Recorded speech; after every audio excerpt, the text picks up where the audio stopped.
कहाँ दिखा तो नहीं यहाँ पे।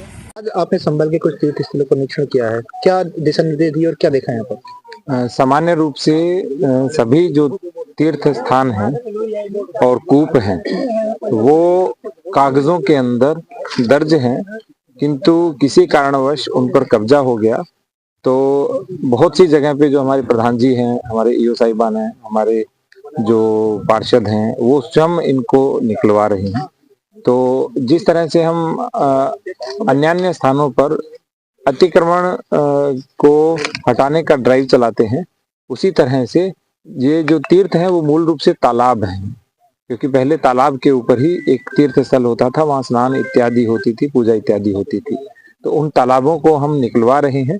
और एक तालाब जो आपके बिल्कुल पास में है, एकांती तीर्थ, इस पर 2 वर्ष पहले एक बार तालाब पर पट्टा हो गया था, तो उसको हटवाया गया और पट्टे को निरस्त कराया गया। तो उसको हम मनरेगा के अंतर्गत ही पुनरुद्धार करेंगे।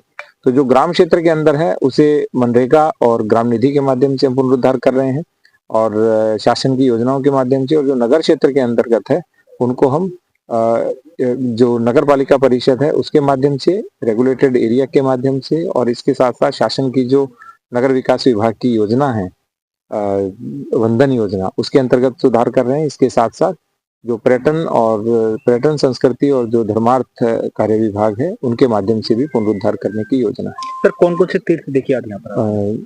कुल 5 तीर्थ देखे। चतुर्मुख कूप जिसका पुनरुद्धार चल रहा है, अशोक कूप जो ऑलरेडी अच्छे से बना हुआ है, बस कुछ कुछ चीजें उसमें ठीक नहीं है, उसको हम वंदन योजना के अंतर्गत भेजेंगे। इसके अतिरिक्त यहाँ पर चतुर्सागर और एकांती तीर्थ और बीच में शंख माधव, कुल 5 जो स्थान थे, तालाब थे और कूप थे, उनको हमने देखा। सर जैसे चंद्रेश्वर महादेव मंदिर आप गए थे, यहाँ देखा था आपने, उसमें ये भी कहा गया था कि जो संपत्ति जो है मंदिर की संपत्ति पर अवैध कब्जा कर लिया गया, तो उसको भी कब्जा मुक्त कराने के लिए क्या टीम गठित की गई है? उसकी जांच की जा रही है। वो मौखिक रूप से कहा गया था, बहुत सी चीजें होती हैं वो डॉक्यूमेंट्स के माध्यम से वेरीफाई होती हैं। जी। तो वर्तमान में जांच चल रही है। तो जो वहाँ के स्थानीय लोगों ने बताया वो 80 बीघा थी, लेकिन बाद में जब किसी ने बताया तो 26 से 30 बीघा भूमि है। तो अभी दोनों चीजों की जांच कर रहे हैं और जो सही पाया जाएगा उसी के अनुसार कार्रवाई की जाएगी। सर तमाम तीर्थ स्थल ऐसे हैं जैसे जिन पर अवैध कब्जा कर लिया गया है। सोधन का किला भी आपने देखा था, कल एएसआई की टीम भी वहां पर गई थी, तो वहां लोगों ने अवैध कब्जा कर लिया। इसके अलावा और भी तीर्थ स्थल ऐसे हैं जिन पर कब्जे कर रखे हैं, तो उनको किस तरह से सर हटवाया जाएगा? एएसआई की टीम 2 दिनों से यहाँ पे है। जो एएसआई प्रोटेक्टेड मॉन्यूमेंट जिस पर लोगों का कब्जा है, तो चिन्हांकन के लिए बोला है। हमने अपने पुराने जो रेवेन्यू रिकॉर्ड्स हैं वो भी मंगवाए हैं, और उन रिकॉर्ड्स के अनुसार चिन्हांकन कराया जाएगा और उसके बाद नोटिस दे करके जो अतिक्रमण है उसे दूर करवाया